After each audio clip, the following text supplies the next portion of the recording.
Hi, I'm Sean. And I'm Elizabeth. We're from the Game and Innovation Lab at the University of Southern California, and we're designers on the Collegeology Games suite of college access games.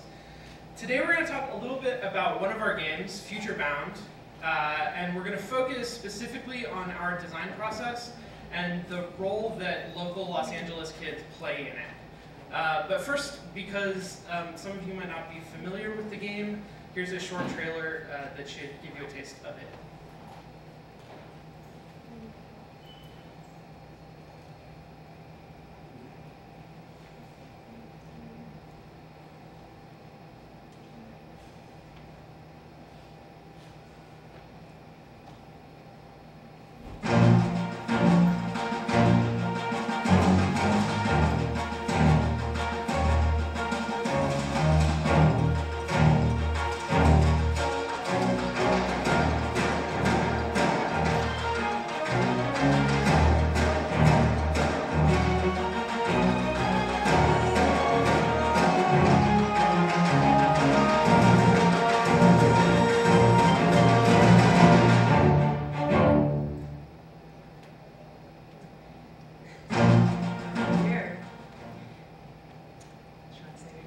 So Futurebound is an action-adventure game that we developed for Mac, Windows, and iOS. It's a game that's a part of our larger suite tackling college access and also college aspiration. But it's very different than our earlier games. Our earlier games are targeting the high school audience, but Futurebound is the first game that we were going to approach for middle schoolers. And while our high school games were about the simulation of the college application process, the meta strategy of applying to colleges and scholarships, about managing your time well and building yourself up as a good applicant, middle schoolers are years away from college, and we needed to really take a few steps back to figure out how to talk about higher education in a way that was remotely relevant or interesting for them. So the way that we did that was to involve middle schoolers directly in our process. And we did that through what we call Junior Design Camp, in which we met with middle school students for an hour after school twice a week for about a month, taught them about game design, and helped them create their own board games and paper prototypes. To guide them, we gave them categories to work in, including what it was like for them to be in middle school, what they thought high school and college would be like, and what they thought it would be like to choose a career after college. The students loved this process of making games, and the results were very illuminating for us as well. For example, this is a game called How to Be a Millionaire. The premise of How to Be a Millionaire is that you and your friends have graduated from college, so now you're millionaires, and you have to figure out how to spend your millions of dollars. I wish it was that easy. Obviously, the game skips a few steps, and that was a really interesting piece of information for us. In this game, financial success is something that just happens to you. Similarly, the outcome of the game is entirely random. It's more like snakes and ladders than Monopoly. And even Monopoly is pretty lucky. So it seems to us that there was a theme running through the game of the students undervaluing their interests, their passions, their choices, and their work towards their own success. And the other theme that we saw in this game was, it had to do with the way that money actually gets spent, which really valued social programs and other means of uplifting the community. So the second game that students made during this junior design camp was more about the experience of being in middle school. This was a game two young men designed about passing notes in class. The strategy of the game was movement-based. You were trying to get paper airplanes from one end of the classroom to the other, to your other friends, without getting caught by these teacher characters who moved on a simple AI system. And we thought this was wonderful, but we wanted the students to take it one step further. We asked them to actually write out their notes. So now when one of the four players would get caught by a teacher, they'd draw a note from the note deck and read it aloud. This gave us the opportunity to read some of the notes they created for us, these little micro-narratives, and some of them were cute or funny little simple social interactions like, hey, you owe me $5, or do you want to go get lunch, or do you like Lucy? But others of them really stood out in how harrowing they were in describing sort of peer pressure, school stress, and sort of this state of anxiety that was present for them in the middle middle school system. So with that in mind, from this game, we really wanted to take advantage of something that they were doing in this game, using social interactions, these little notes, as an actual game resource, and also sort of value or acknowledge this idea of social pressure and self-doubt. Okay, so the last one of these middle school games. This is a game called Life Paths that's about choosing a career after college. What's amazing about Life Paths is that as a player, you're given a choice at the beginning of the game and then several more times throughout the game of what career path you want to follow. There are 4 choices, and they're all presented equally. One is that you can go back to school for an advanced degree. One is that you can get a job in fast food. You can become an athletic star. Or the 4th option is you can get a legit career. L-I-G-I-T, legit career.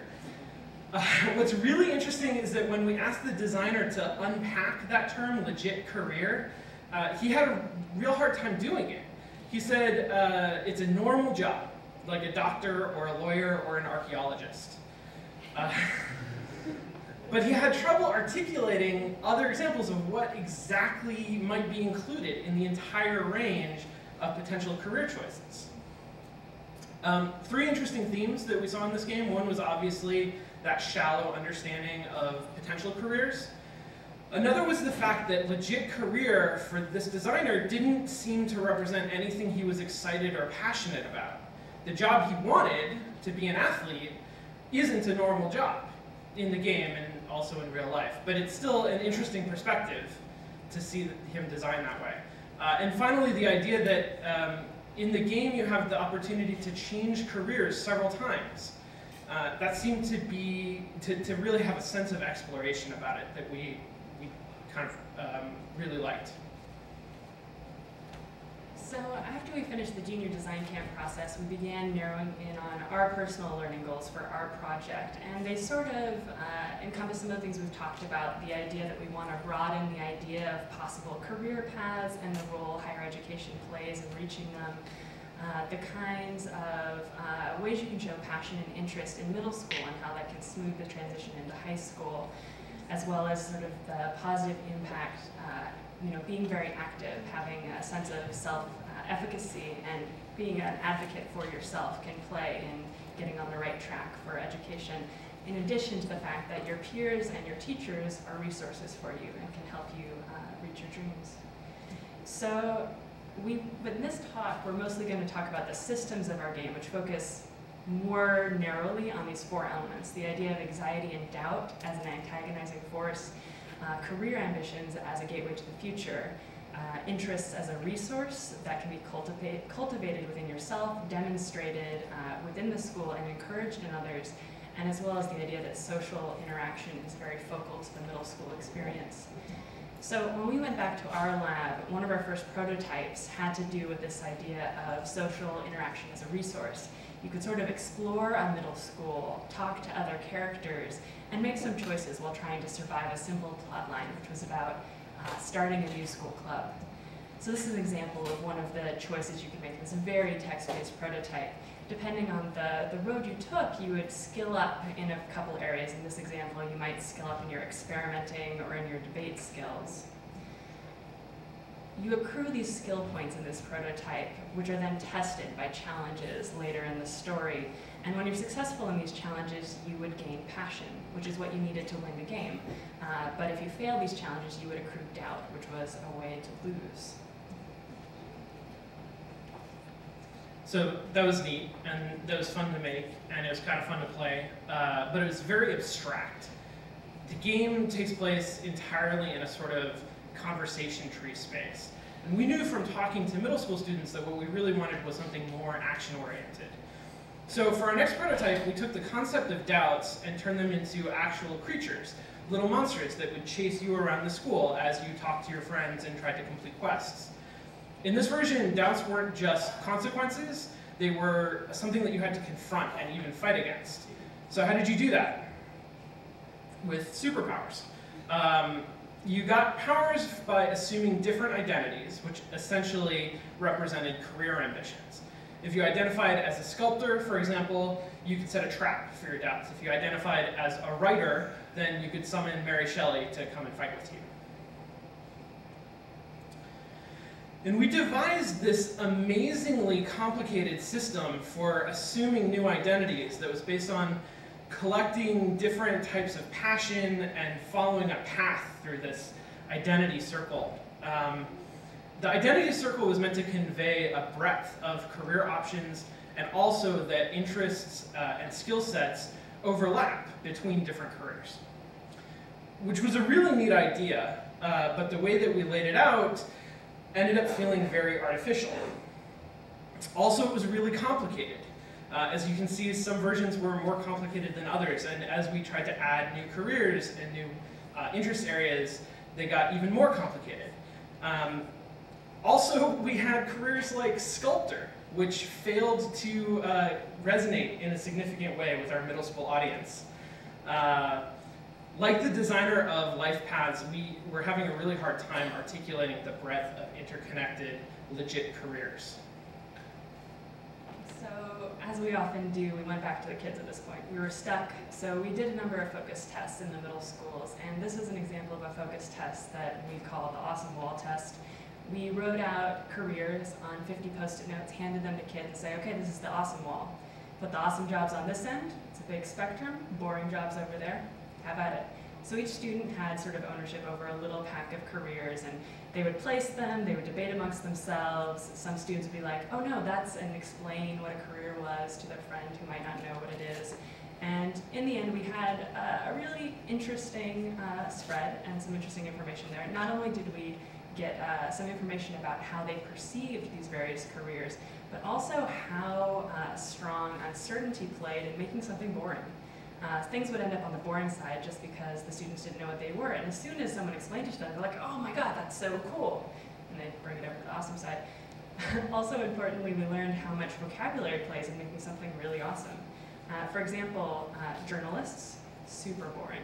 Reporters, awesome. Surgeons, super boring. Doctors are awesome. Politicians, oh, they're practically off the wall and boring. But mayors were awesome. The kids were sort of showing us how sensitive we had to be to the way that we were talking about these potential futures. So we began sort of rethinking our system. Rather than taking these idea of skills and trying to figure out what careers we could build out of them in like a very symmetrical circle way, we started more bottom up. What are the careers that are sort of immediately interesting, or careers we think we can make interesting through our game? And then what are the skills? Where do they overlap? Okay, so we've got a system that we're pretty excited about, and we've gone about as far as we can go on paper. So it's time to start digital development. And you're probably going to recognize this as pretty much the first development screenshot of any 3D game. But as we continue to develop, as we continue to build out the space, this will eventually become a middle school library. We also built out ideas for interacting with the world. So for example, in this version, social interaction can protect you from your doubts. As long as you're standing next to a friend, these orange cubes stop chasing you. We introduced our powers and a quest system, and very briefly a mini-map, and we went through successive iterations of the game. Obviously, we spent a lot of time playing it ourselves, but we'd also take it back to the classrooms for playtesting to get feedback and to make sure that we were meeting our experience goals and our learning goals. Eventually, we created a style for our characters and fleshed them out, gave them ambitions of their own. For example, up in the corner there, that's Robin. She's decked out as an aviator. Robin wants to be a pilot when she grows up, and when you talk to her, she shares that ambition with you. She tells you that she wants to fly experimental planes, and about her plan to go to a military academy so that she can do that. But by the end of the game, Robin's changed her mind. She decides that she wants to get a mechanical engineering degree so that she can actually build planes. After a lot of iteration, we ended up with Futurebound. The game follows a character on an adventure through 7th, 8th, and 9th grade. The story focuses on taking charge of your own school experience, navigating social relationships, and helping the people around you get excited and expressive about the things that they love. At its core, the game is still about using your career ambitions to overcome your doubts. But now, in addition to doubts that just sort of wander around the school and chase you when you come close to them, there are specific moments in the game when another character will question your abilities and make you doubt yourself. And in those moments, you're transported to a shadow world that's full of doubts. You have to overcome them in order to stand up for yourself, remain confident, and keep pursuing your goals. So it's a good thing that you've got lots of powers to help you. The game includes 20 unique powers that are unlocked as you discover different career ambitions. Some of these are simple, recognizable, middle school level aspirations like the soccer player or rock star. But we've tried to include a good mix of legit careers as well. Pilot, civil engineer, marine biologist. When you use the pilot's power, for example, you get wings and you can run really fast. When you use the civil engineer's power, you create a wrecking ball that swings and knocks doubts away if they get too close. When you use the marine biologist's power, you summon a swarm of jellyfish that chase after your doubts and sting them. We also worked hard to simplify sort of our skill system. In fact, we sort of moved away from skills and into these 5 broad interest areas. So the higher you raise your interest throughout the game, the more careers that are connected to those interests also level up. So you're better equipped to really fight against the doubts you run into later and later in the game. You get all these, again, all these career ambitions and all these interests from your interactions with your peers, with the main characters and little NPCs and your teachers. And this is an example of a character, Carla, has a problem, and you get the choice of how you want to suggest to help her. Each choice gives you a different sort of point in an interest, sort of giving you that extra edge when you're faced with really difficult social and academic problems. And now we're going back to the middle schoolers again. This time, our partners at the USC Pulley Center for Higher Education are taking the game into classrooms at 3 schools in Los Angeles for evaluative testing. It's still extremely early in that process, so we don't have any results yet. But in addition to quasi-experimental pre- and post-test data, we're tracking all sorts of player-generated data within the game itself. We're going to be able to see whether players take advantage of social resources that are available to them in the game and how much they really experiment with the different powers and ambitions. And of course, we'll be looking at how those behaviors correlate with improvements in career knowledge and college-going self-efficacy. Hopefully, we'll be able to share some positive results from those tests soon. In the meantime, it's just really exciting for us to see the completed game in the hands of these students after they've been such a major part of the development process. I think maybe we have a minute for questions. Yes? Have you had older students also play the game?